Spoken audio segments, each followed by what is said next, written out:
Hello students, आगे continue करते हैं। अब इसके पहले वाले जितने भी लेक्चर्स आपने देखे होंगे अकाउंटिंग रेशियोज के, वो सारे लेक्चर्स जो है वो लिक्विडिटी रेशियोज के थे।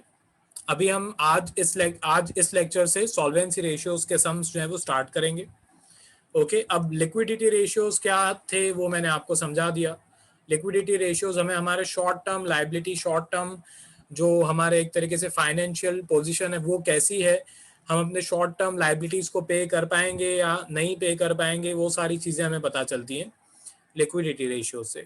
ठीक है, अब सॉल्वेंसी रेशियोज जो है उससे हमें हमारे बिजनेस की लॉन्ग टर्म की जो फाइनेंशियल पोजीशन है कि हम अपनी लॉन्ग टर्म लायबिलिटीज को पे कर पाएंगे कि नहीं, या हमारी लॉन्ग टर्म लायबिलिटी के सामने हमारे पास कितने एसेट हैं, तो वो सारी जो चीज़ें हैं वो हमें जो सॉल्वेंसी रेशियोज है उससे पता चलती है। ऑब्वियसली हर एक रेशियो का खुद का भी कुछ मोटिव होता है, खुद का भी कुछ डिफरेंट मीनिंग होता है।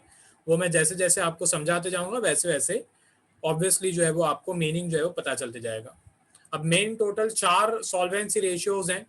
लॉन्ग टर्म सॉल्वेंसी रेशियोज भी इसे बोलते हैं, यहाँ सिर्फ सॉल्वेंसी रेशियोज भी बोलते हैं। आपके कोर्स में 4 है। सबसे पहले डेब्ट टू इक्विटी रेशियो, जो सब आज हम स्टार्ट करने वाले हैं। उसके बाद टोटल एसेट टू डेब्ट ratio, proprietary ratio and interest coverage ratio. ये 4 सॉल्वेंसी रेशियोज हैं जो आप सीखोगे। एंड उसमें से जो पहला है डेब्ट टू इक्विटी रेशियो, वो हम अभी स्टार्ट करने वाले हैं। अब उसकी फॉर्मूलाज वगैरह जो है वो मैंने यहाँ पे लिख दी है। ठीक है, सबसे पहले तो डेब्ट टू इक्विटी रेशियो की जो फॉर्मूला है वो समझो। ठीक है, डेब्ट टू इक्विटी रेशियो की जो फॉर्मूला है वो होती है डेब्ट अपॉन इक्विटी। नाम में ही फॉर्मूला है। ठीक है, डेब्ट टू इक्विटी रेशियो मतलब आपको डेब्ट को इक्विटी के साथ डिवाइड करना है। अब ये बहुत इजी है, फॉर्मूला आपको 2 मिनट में याद हो जाएगी कि भाई डेब्ट टू इक्विटी रेशियो की फॉर्मूला क्या होती है। वो 2 मिनट का काम है याद करना। ठीक है, डेब्ट टू इक्विटी रेशियो की फॉर्मूला होती है डेब्ट अपॉन इक्विटी। अब इक्विटी का दूसरा नाम होता है शेयर होल्डर्स फंड। ओके, अब डेब्ट क्या है, इक्विटी क्या है, ठीक है, वो सब मैं आपको समझाऊंगा। उसकी फॉर्मूलाज जो है मैंने नीचे लिखी हुई है। सबसे पहले तो डेब्ट का मतलब होता है नॉन करंट लायबिलिटी। अगर मैं आपको थोड़ा फॉर्मेट समझाऊं, ठीक है, बैलेंस शीट का फॉर्मेट में अगर आपको पहले थोड़ा समझाऊं तो ये बैलेंस शीट का फॉर्मेट होता है। ठीक है, ये आपका शेड्यूल 3 कंपनीज एक्ट 2013, ये आपका बैलेंस शीट का फॉर्मेट है। इसके पहले मैं आपको एक तरीके से चैप्टर करवा चुका हूँ, comparative statement, common size statement वाला चैप्टर। उसमें भी बैलेंस शीट का and profit and loss statement जो है शेड्यूल 3 के हिसाब से वो कैसा दिखता है, उसके अंदर कौन सी अमाउंट्स होती हैं, वो सब हम बहुत डिटेल में समझ चुके हैं। ठीक है, पर मैंने फिर भी सोचा कि आज थोड़ा ये फॉर्मेट आपको दिखा दूँ। अब इसमें ये आपकी बैलेंस शीट का फॉर्मेट है। इसको वर्टिकल फॉर्मेट बोलते हैं, जो आपने 11th स्टैंडर्ड में सीखा होगा फाइनल अकाउंट्स में। ओके, आपने हॉरिजॉन्टल फॉर्मेट सीखा है, वो हॉरिजॉन्टल फॉर्मेट भी मैं बहुत बार यूज करता हूँ सम्स में। ओके, कैलकुलेशन इजी करने के लिए मैं डेब्ट टू इक्विटी रेशियो वाले सम्स में भी वो फॉर्मेट जो है वो यूज करूंगा। पर मेन आपको ये वर्टिकल फॉर्मेट, अभी से ये वर्टिकल फॉर्मेट जो है वो आपको पता होना चाहिए। तो सबसे पहले लाइबिलिटी साइड होती है। लाइबिलिटी साइड पे मेन एक तरीके से 3 हेडिंग्स होती हैं, share holders fund, current liability and non current liability and current liability. बीच में share application money and pending allotment जो है ये मेन हेडिंग नहीं है, ये शेयर कैपिटल के अंदर ही आती है। ठीक है, तो मेन जो है मेन आपकी 3 हेडिंग्स होती हैं। ओके, लायबिलिटी साइड पे सबसे पहले होती है शेयर होल्डर्स फंड, दूसरी होती है नॉन करंट लायबिलिटी, तीसरी होती है करंट लायबिलिटी। अब इसके अंदर क्या क्या आता है वो यहाँ पे आपको फॉर्मेट में दिख रहा होगा, मैं बहुत डिटेल में समझा चुका हूँ। ठीक है, अब शेयर होल्डर्स फंड का मतलब होता है share capital, reserve and surplus, money received against share warrants, ये सम्स में यूज नहीं होता है। ठीक है, तीसरा यहाँ पे अमाउंट जो है money received against share warrants दिया हुआ है पर सम्स में आपको नहीं दिया होगा। तो मेन शेयर होल्डर्स फंड में 2 चीजें होती हैं, इक्विटी इसी शेयर होल्डर्स फंड को बोलते हैं। ठीक है, अभी हम सीख रहे हैं डेब्ट टू इक्विटी रेशियो। डेब्ट टू इक्विटी रेशियो का फॉर्मूला होता है डेब्ट अपॉन इक्विटी। तो अब डेब्ट क्या है, इक्विटी क्या है, वो मैं आपको समझा रहा हूँ। तो सबसे पहले इक्विटी के बारे में समझा रहा हूँ। इक्विटी का मतलब है शेयर होल्डर्स फंड, उसमें 2 चीजें होती हैं, share capital and reserves and surplus. अब शेयर कैपिटल के अंदर भी बहुत सारी चीजें होती हैं। शेयर कैपिटल के अंदर इक्विटी शेयर कैपिटल होता है एंड प्रेफरेंस शेयर कैपिटल होता है। रिजर्व्स एंड सरप्लस के अंदर अलग अलग टाइप के रिजर्व्स होते हैं। ठीक है, journal reserve, okay, capital reserve, contingency reserve, profit and loss का एक तरीके से बैलेंस आपको क्वेश्चन में ऐसे दिया होगा, statement of profit and loss, मतलब अगर क्रेडिट बैलेंस दिया हुआ है मतलब आपका प्रॉफिट है, डेबिट बैलेंस दिया हुआ है मतलब वो आपका लॉस है। ये सारी पॉइंट्स यहाँ पे लिखी हुई है, वो मैं समझाते जा रहा हूँ आपको, ठीक है। जैसे ये रहा जो अभी मैंने आपको समझाया, इक्विटी, इक्विटी की ये फॉर्मूला है share capital plus reserves and surplus, ठीक है। तो ये इक्विटी की फॉर्मूला होती है। या तो दूसरी फॉर्मूला इक्विटी की होती है total asset minus total liability, total डेब्ट। अब टोटल डेब्ट क्या होता है वो समझो।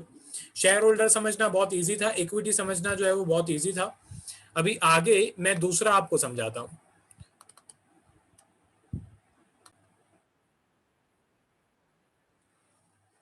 ठीक है। तो ये मैंने आपको इक्विटी समझाया। इक्विटी का मतलब है share capital and reserves and surplus, या तो टोटल एसेट माइनस टोटल डेब्ट। अब टोटल डेब्ट समझो सबसे पहले, तो टोटल डेब्ट क्या होता है या नॉर्मल डेब्ट क्या होता है। हमारे फॉर्मूला में आपको क्वेश्चन में यहाँ पे डेब्ट टू इक्विटी रेशियो फाइंड करने की फॉर्मूला मैं बहुत बार बोलूंगा, आपका दिमाग खा जाऊंगा मैं फॉर्मूला रिपीट कर करके, क्योंकि ये फॉर्मूला इंपॉर्टेंट है।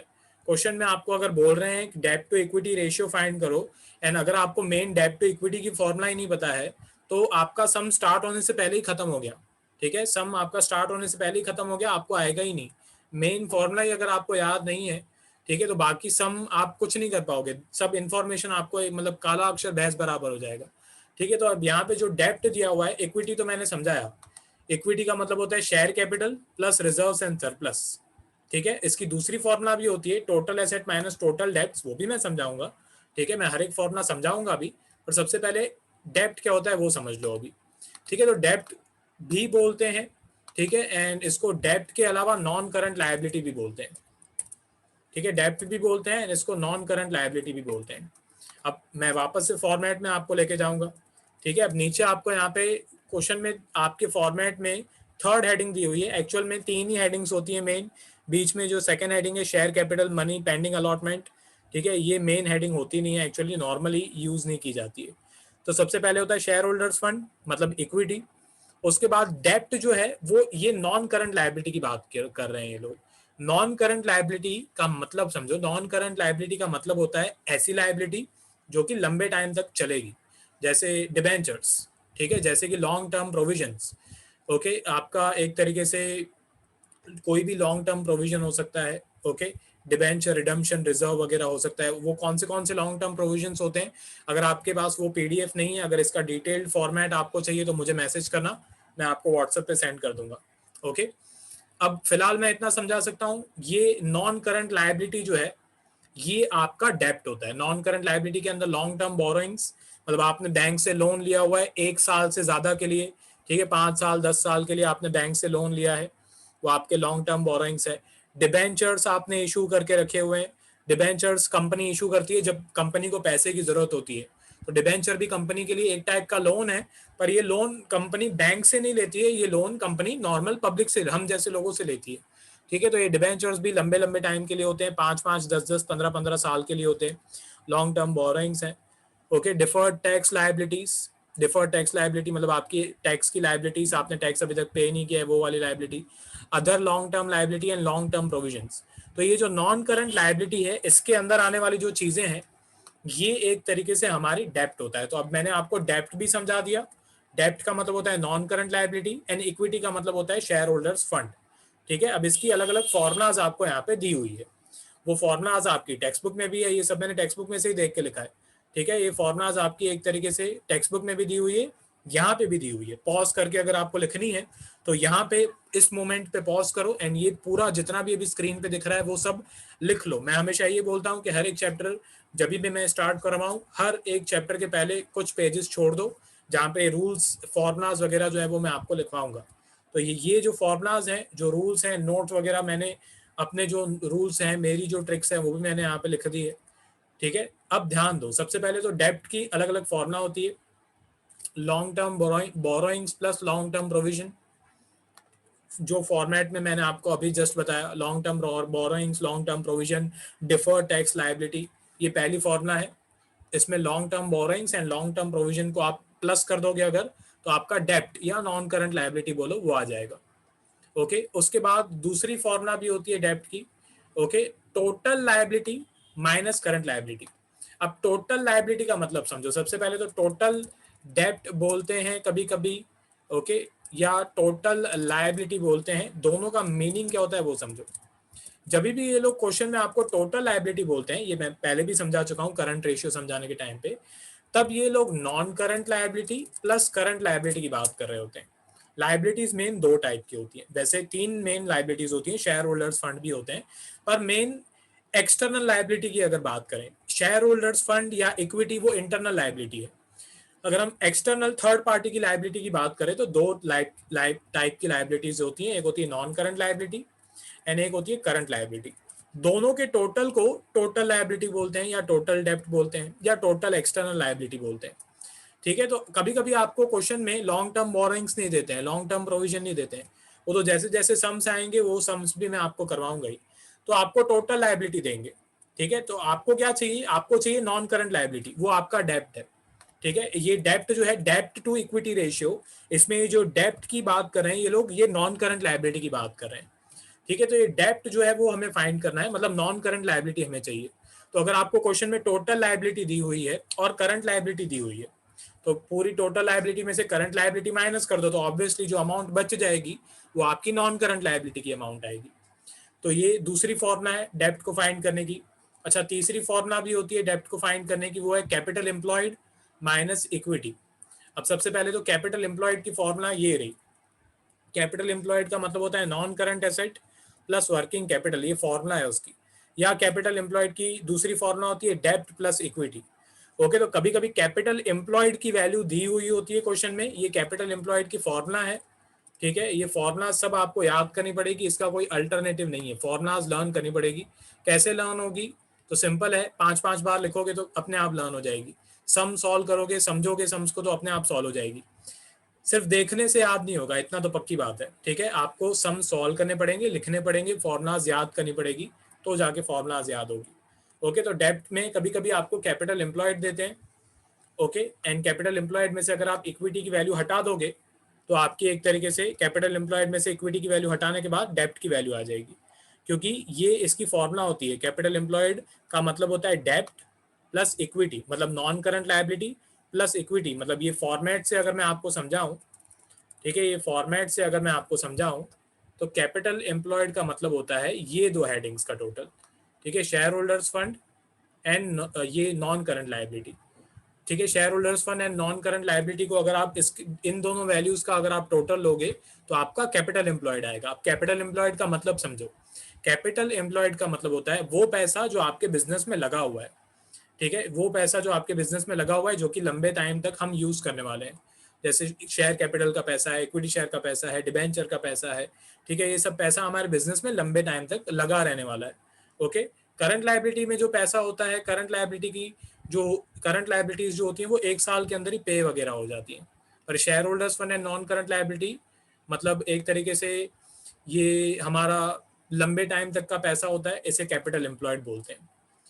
ओके, तो ये कैपिटल एम्प्लॉयड है। कैपिटल एम्प्लॉयड मतलब लाइबिलिटी, मतलब टोटल मैं बोल सकता हूँ लाइबिलिटी प्लस इक्विटी, या non current asset plus working capital. अब वर्किंग कैपिटल की फॉर्मूला आपको पता होनी चाहिए, वो मैं बता चुका हूँ बहुत बार, हम पहले भी कर चुके हैं। इक्विटी के बारे में मैं पहले ही बता चुका हूँ आपको, इक्विटी के अंदर शेयर कैपिटल, इक्विटी के अंदर रिजर्व एंड सरप्लस आता है।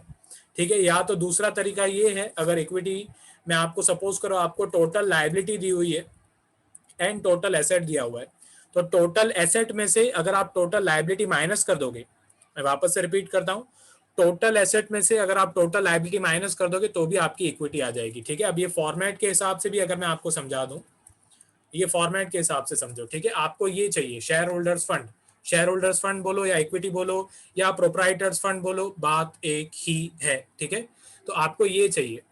अब आपको क्वेश्चन में टोटल लायबिलिटी दिया हुआ होगा, टोटल लायबिलिटी मतलब ये आपको नॉन करंट लायबिलिटी, आपको क्वेश्चन में ये नॉन करंट लायबिलिटी दी हुई होगी एंड ये करंट लायबिलिटी क्वेश्चन में दी हुई होगी, या इसका टोटल आपको क्वेश्चन में दिया होगा। एंड टोटल एसेट, टोटल दो ही टाइप के एसेट होते हैं, एक होता है नॉन करंट, एक होता है करंट एसेट। तो अब अगर आप ये टोटल एसेट में से ये टोटल लायबिलिटी को माइनस कर दोगे, तो जो बच जाएगी अमाउंट, वो ऑब्वियसली आपकी शेयर होल्डर्स फंड की या इक्विटी की वैल्यू होगी। ठीक है, तो ये मीनिंग के साथ भी मैं समझाते जा रहा हूँ, फॉर्मेट के साथ, एंड ऑब्वियसली फॉर्मूलाज तो मैंने यहाँ पे लिखी हुई है। ठीक है। अब यहाँ पे कुछ नोट्स हैं जो मैंने अपने हिसाब से भी लिखी हैं, आपकी टेक्स्ट बुक में भी दी हुई है। सबसे पहले, sometimes all other information about headings of balance sheet are given, equity share या share holders fund is not given. कभी कभी आपको बाकी सारी इंफॉर्मेशन देते हैं जो जस्ट मैंने अभी आपको समझाया। आपको नॉन करंट लाइबिलिटी देंगे, आपको करंट लाइबिलिटी देंगे, नॉन करंट एसेट देंगे, करंट एसेट देंगे, पर शेयर होल्डर्स फंड की अमाउंट नहीं देंगे। तो ऐसे केस में हमें एक बैलेंस शीट बनानी पड़ती है। ठीक है, ऐसे केस में मैं एक बैलेंस शीट आपसे बनवाऊंगा, एंड वो एक टाइप की वर्किंग बैलेंस शीट होगी, रफ बैलेंस शीट होगी। उसमें से हमको इक्विटी की वैल्यू फाइंड करनी पड़ेगी। दूसरा, रिजर्व्स एंड सरप्लस के अंदर कभी कभी ऐसे लिखा हुआ होता है कि balance of profit and loss statement का डेबिट बैलेंस है। रिजर्व्स एंड सरप्लस के अंदर कभी कभी आपको क्वेश्चन में जो प्रॉफिट एंड लॉस का स्टेटमेंट है उसका जो बैलेंस है वो डेबिट बैलेंस दिया होता है। तो जब डेबिट बैलेंस दिया हुआ होता है, डेबिट बैलेंस का मतलब है कि वो हमारा लॉस है। अगर प्रॉफिट एंड लॉस स्टेटमेंट का क्रेडिट बैलेंस है मतलब वो हमारा प्रॉफिट है। प्रॉफिट एंड लॉस स्टेटमेंट का अगर बैलेंस डेबिट बैलेंस है मतलब वो हमारा लॉस है। ओके, तो इक्विटी फाइंड करने के टाइम पे हम रिजर्व्स एंड सरप्लस जो है वो प्लस करते हैं, और ये प्रॉफिट या लॉस जो है वो रिजर्व्स एंड सरप्लस के अंदर ही दिया हुआ होता है। Journal reserve, profit and loss, capital reserve, contingency reserve, advertisement expenditure. Okay, मैं अलग अलग नाम, research and development expenditure, advertisement suspense account, बहुत सारे नाम है जो मैं यहाँ पे ले सकता हूँ। वो आपको क्वेश्चन में दिए हुए होंगे, वो हमको यहाँ पे प्लस करने होते हैं। उसमें सिर्फ ये एक वाले नाम का लोचा होता है प्रॉफिट एंड लॉस स्टेटमेंट का। अगर इसका क्रेडिट बैलेंस है तो प्लस करेंगे, डेबिट बैलेंस है तो माइनस करेंगे।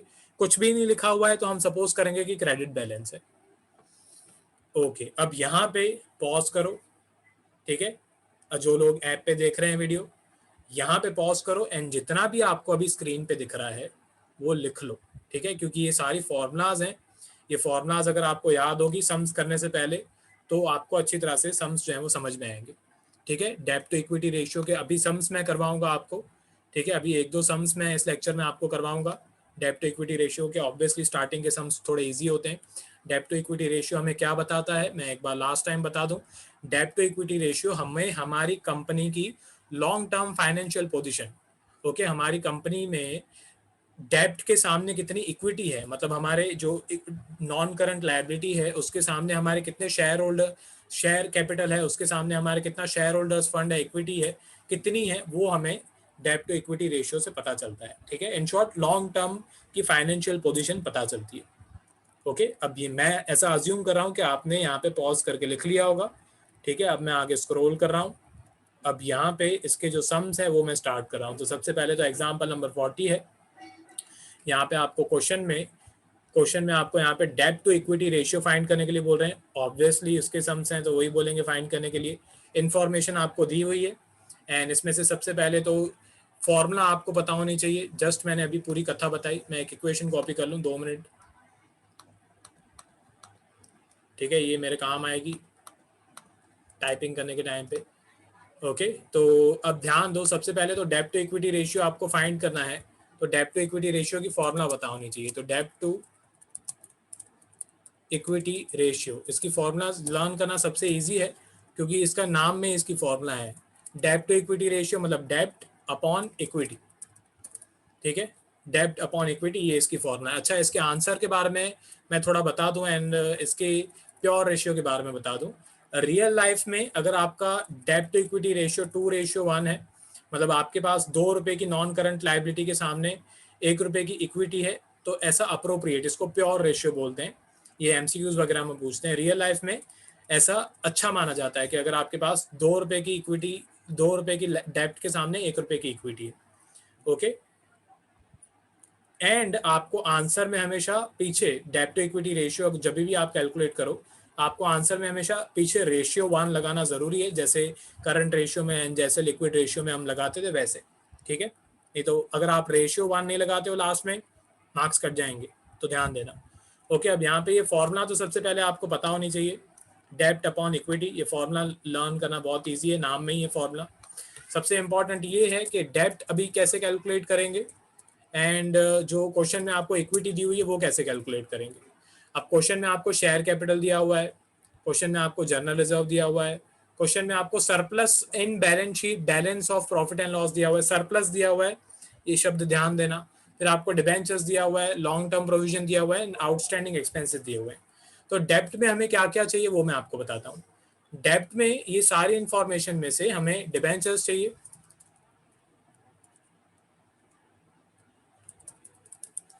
एंड लॉन्ग टर्म प्रोविजन चाहिए। ठीक है, अब डिबेंचर्स जो हैं वो हमारे लॉन्ग टर्म बोरोइंग्स होते हैं। ठीक है, डिबेंचर्स जो है वो हमारे लॉन्ग टर्म बोरोइंग्स होते हैं। यहाँ पे वैसे लिखने की जरूरत नहीं है, पर पहला पहला समय तो मैं आपको बता रहा हूँ थोड़ा डिटेल में। ठीक है, लॉन्ग टर्म बोरोइंग्स होते हैं।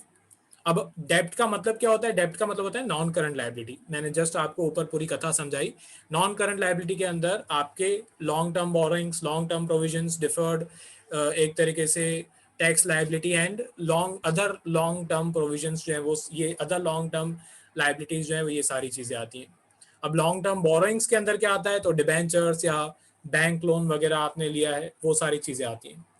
अच्छा, अब मैंने आउटस्टैंडिंग एक्सपेंसेस क्यों नहीं लिए? ठीक है, उसका रीजन ये है कि आउटस्टैंडिंग एक्सपेंसेस करंट लायबिलिटी है, अदर करंट लायबिलिटी के अंदर आता है आउटस्टैंडिंग एक्सपेंस। करंट लायबिलिटी हमें नहीं चाहिए, हमें लॉन्ग टर्म लायबिलिटी चाहिए। ठीक है, हमें डेप्ट चाहिए। तो अदर एक्सपेंसेस आपको सिर्फ कंफ्यूज करने के लिए दिया हुआ है। अदर एक्सपेंसेस, आउटस्टैंडिंग एक्सपेंसेस हमारे कोई काम का नहीं है, क्योंकि आउटस्टैंडिंग एक्सपेंसेस जो है वो करंट लायबिलिटी के अंदर आएगा, नॉन करंट लायबिलिटी के अंदर नहीं आएगा। ठीक है, तो यहाँ से हमारी डेप्ट की वैल्यू कैलकुलेट हो जाएगी। तो ये जाएगा डेप्ट, डेप्ट में 75,000 रुपीज़ जो है ये हमारे डिबेंचर्स की वैल्यू है, प्लस 25,000 रुपीज़ हमारे लॉन्ग टर्म प्रोविजन की वैल्यू है। ठीक है, तो यहाँ से हमारी डेप्ट की वैल्यू आ जाएगी, डेप्ट इक्वल्स टू रुपीज़ 1 लाख। ठीक है, ये डेप्ट की वैल्यू आ गई हमारी 1 लाख रुपए। अब डेप्ट की तो वैल्यू आ गई, इक्विटी की वैल्यू फाइंड करना बाकी है। ठीक है, तो इक्विटी में हमें ये जो तीनों चीज़ें हैं, शेयर कैपिटल, ओके, सबसे पहले तो इक्विटी के अंदर शेयर कैपिटल आता है, प्रेफरेंस शेयर कैपिटल भी अगर क्वेश्चन में कभी दिया हो तो वो भी आता है, एंड रिजर्व्स एंड सरप्लस आते हैं। अब आपको कभी भी ऐसे थाली में परोस के नहीं देंगे कि ये रिजर्व्स एंड सरप्लस हैं, वो आपको पता होने चाहिए। Journal reserve, contingency reserve, capital reserve, journal reserve, okay, ये सब रिजर्व्स होते हैं। क्वेश्चन में या तो प्रोविजन या तो रिजर्व ऐसे वर्ड जो है वो दिया हुआ होगा। ओके, तो शेयर कैपिटल चाहिए, इसमें जर्नल रिजर्व जो है वो भी हम ऐड करेंगे।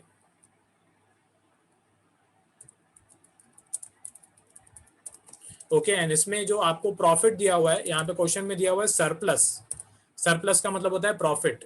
तो जो surplus in statement of profit and loss है वो भी मैं यहाँ पे लेने वाला हूँ। मैं पूरा तो नहीं लिखूंगा, ठीक है, मैं यहाँ पे सिर्फ लिख देता हूँ सरप्लस इन P&L अकाउंट। ठीक है, सरप्लस इन P&L स्टेटमेंट, ये मैं यहाँ पे लिख देता हूँ। ठीक है, तो यहाँ से हमारी इक्विटी की वैल्यू आ जाएगी। इक्विटी मतलब 1 लाख रुपए शेयर कैपिटल है, प्लस जर्नल रिजर्व के 70,000 रुपीज हैं, एंड प्रॉफिट एंड लॉस के स्टेटमेंट में सरप्लस है, मतलब प्रॉफिट है तो प्लस करेंगे, डेफिसिट तो होता अगर तो मैं माइनस करता। ठीक है, तो यहाँ से हमारी इक्विटी की वैल्यू आ जाएगी। ठीक है, तो इक्विटी की value, equity equals to 1 lakh plus 70,000 plus 30,000, तो इक्विटी जो है वो हमारी आ जाएगी 2 लाख रुपए।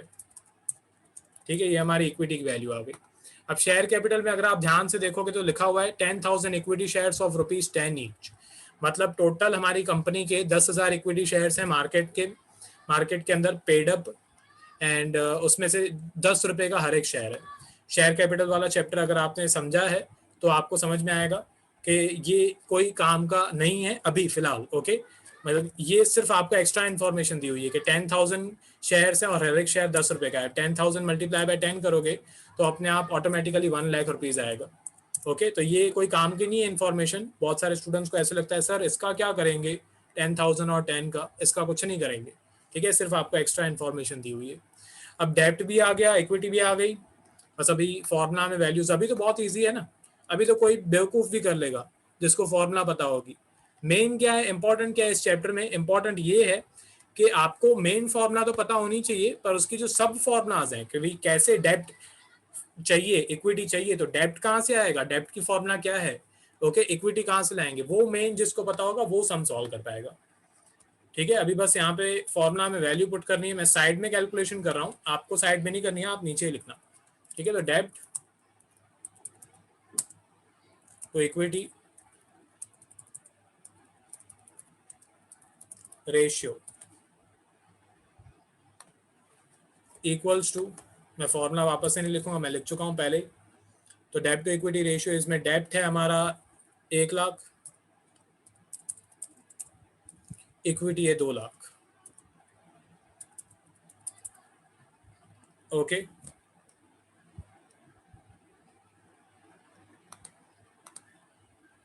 ठीक है। तो यहाँ पे हमारा डेब्ट टू इक्विटी,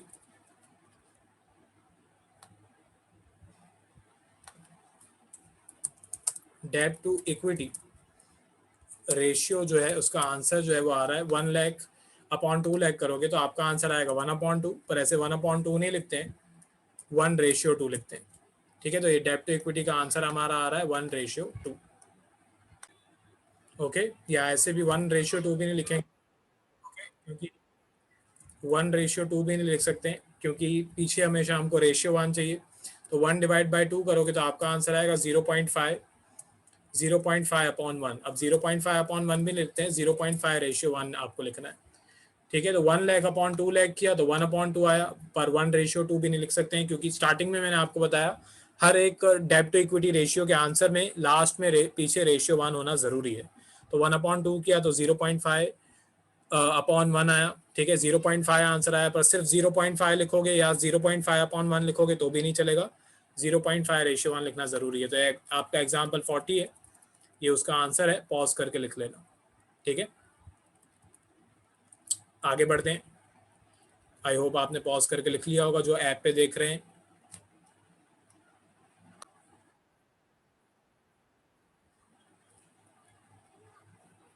ये एग्जाम्पल नंबर 40 था, ये एग्जाम्पल नंबर 41 पे आ जाते हैं।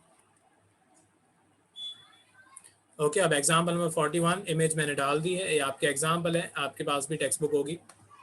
ठीक है, स्टार्ट करते हैं इसका आंसर। 3 चीजें आपको यहाँ पे दी हुई है, डेब्ट टू इक्विटी रेशियो फाइंड करने के लिए बोल रहे हैं। तो सबसे पहले तो फॉर्मूला डेब्ट टू इक्विटी रेशियो, इसकी फॉर्मूला होती है डेब्ट अपॉन इक्विटी। ओके, अब फॉर्मूलाज आपको जितनी ज़्यादा फॉर्मूलाज याद होंगी, मैं स्टार्टिंग में तो दिखाऊंगा अभी। ओके, पर मेन फॉर्मूलाज आपको एग्जाम में तो कोई बताएगा नहीं, वो आपको याद होनी चाहिए।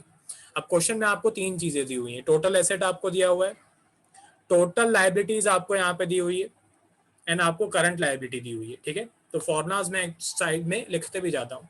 अब आपको यहाँ पे सबसे पहले तो टोटल एसेट दिया हुआ है 1,25,000 total asset. Okay, and total liability आपको दी हुई है, या एक्सटर्नल लाइबिलिटी बोलो या एक्सटर्नल डेब्ट बोलो, इसका मतलब आपको पता होना चाहिए। टोटल डेब्ट जो यहाँ पे दिया हुआ है, ठीक है, या और में यहाँ पे लाइबिलिटी दिया हुआ है, मतलब टोटल लाइबिलिटी दिया हुआ है।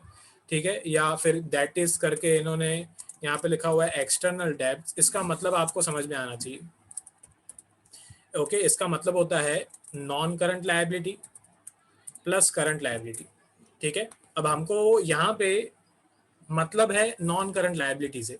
ठीक है, नॉन करंट लायबिलिटी बोलो या हमारे डेब्ट बोलो, बात एक ही, हमको ये चाहिए, नॉन करंट लायबिलिटी चाहिए। अब आपको क्वेश्चन में नॉन करंट लायबिलिटी नहीं दिया हुआ है, टोटल लायबिलिटी दिया हुआ है एंड करंट लायबिलिटी दिया हुआ है। तो सबसे पहले तो यहाँ पे मैं वैल्यू पुट करूंगा। ठीक है, सबसे पहले तो देयरफॉर टोटल डेब्ट की वैल्यू है 1 लाख, वो मैंने यहाँ पे पुट कर दी, equals to non current liability, या मैं डेब्ट लिख देता हूँ यहाँ पे, जो हमें चाहिए वो नहीं दिया हुआ है। करंट लायबिलिटी की वैल्यू 50,000 जो है वो क्वेश्चन में आपको यहाँ पे दी हुई है। ठीक है, तो यहाँ से हमारी डेब्ट की वैल्यू आ जाएगी आसानी से। ठीक है, तो ये हो जाएगा डेब्ट्स इक्वल्स टू, ये 50,000 जो है वो सामने जाके माइनस हो जाएगा 1 लाख में से। ओके, अब ये मैक्स है, इसमें मुझे कुछ नहीं समझाना है, इतनी मैक्स तो आपको आती होगी, 50,000 सामने जाके माइनस हो जाएगा। ठीक है, तो यहाँ से हमारी डेब्ट की वैल्यू आ जाएगी, यहाँ पे मैं लिख देता हूँ therefore debts equals to ₹50,000। Okay, 1 lakh में से 50,000 माइनस करेंगे तो 50,000 आंसर आएगा। अब डेब्ट की वैल्यू तो फाइंड हो गई। ओके, आपको टोटल लाइबिलिटी, मेन ये आपको पता होना चाहिए था इस सम के अंदर कि जो टोटल डेब्ट आपको दिया हुआ है या जो एक्सटर्नल डेब्ट यहाँ पे लिखा हुआ है उसका मतलब क्या है। ओके, तो उसका मतलब है non current liability plus current liability. इसमें मैंने वैल्यू पुट कर दी तो हमारी डेब्ट की वैल्यू आ गई 50,000 रुपये। अब यहाँ पे हमको इक्विटी भी चाहिए। ठीक है, अब इक्विटी की भी दूसरी फॉर्मूला होती है जो मैंने आज इसी लेक्चर में आपको स्टार्टिंग में समझाई थी। ओके, टोटल एसेट में से अगर आप जो ये टोटल लाइबिलिटी है, ये माइनस कर दोगे तो आपकी इक्विटी आ जाएगी। टोटल एसेट में से टोटल लायबिलिटी आपको सिर्फ माइनस करनी है, ठीक है। तो आपकी इक्विटी की वैल्यू आ जाएगी, इक्विटी इक्वल्स टू, ठीक है, equity equals to total asset है 1,25,000 रुपीज से एंड टोटल लायबिलिटी है 1 लाख रुपीज, ठीक है। तो यहाँ से हमारी इक्विटी की वैल्यू आ जाएगी ₹25,000। ओके, ये हमारी इक्विटी की वैल्यू आ गई। बस अभी तो बहुत इजी है। मेन जब मैं आपको सिखा रहा हूँ, ओके, तो मुझे फॉर्मूला सारी याद है क्योंकि मैं हर साल सिखाता हूँ, मैंने खुद ने सीखा हुआ है। ओके, मैं हर साल सिखाता हूँ तो मेरे को फॉर्मूलाज रटी हुई आप ऐसे समझ सकते हो। आपको ये अभी इजी लग रहा होगा कि इसमें तो कुछ है ही नहीं, इसमें खाली प्लस माइनस करके डिवाइड करना है। ओके, पर जब आप खुद करने बैठोगे तो आपको पता चलेगा कि फॉर्मूलाज आपको कितनी याद है, फॉर्मूलाज कितनी याद नहीं है। ये चैप्टर तभी टिपिकल होता है जब आप अकेले में बैठते हो खुद करने। ओके, तो मेन वो है कि मेन फॉर्मूलाज आपको याद होनी चाहिए। अभी तो आपको ये सब इजी लगेगा क्योंकि अभी तो मैं बता रहा हूँ, अभी तो फॉर्मूलाज भी मैं बता रहा हूँ कि टोटल डेब्ट का मतलब क्या है, वैल्यू कैसे पुट करेंगे, इक्विटी कैसे फाइंड करेंगे जब टोटल एसेट दिया हुआ है। अभी तो मैं बता रहा हूँ, पर जब मैं नहीं हूँगा, जब आप अकेले होगे, तब मेन वो है कि तब आपको आना चाहिए। ठीक है, अभी स्टार्ट करते हैं यहाँ पे डेब्ट टू इक्विटी रेशियो का आंसर।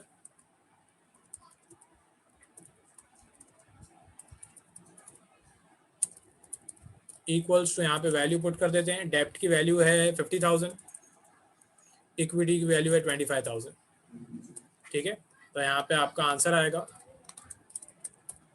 डेब्ट to equity ratio equals to 50,000 upon 25,000 करोगे तो आंसर आएगा 2, पर सिर्फ 2 लिख के आओगे तो मार्क्स नहीं मिलेंगे, 2:1 लिखना जरूरी है, ठीक है। तो ये 2:1 हमारा डेब्ट टू इक्विटी रेशियो का आंसर आ गया, ठीक है। ये पूरा आंसर स्क्रीन पे ही है, मैंने थोड़ा साइड बाय साइड लिखा है डेब्ट टू इक्विटी रेशियो की कैलकुलेशन, आपको ऐसे नहीं लिखनी है, आप सब नीचे नीचे लिखना, ठीक है। तो यहाँ पे example number 40 and example number 41 दो सम्स मैंने इस लेक्चर में कराए एंड सारी फॉर्मुलाज एंड बैलेंस शीट का स्टेटमेंट मैंने आपको इस लेक्चर में समझा दिया। आई होप आपको अच्छी तरह से समझ में आया हो, सब पॉज करके आपने लिख लिया हो, ठीक है। मेन जो भी आपको डाउट हो प्लीज़ मुझे पूछना।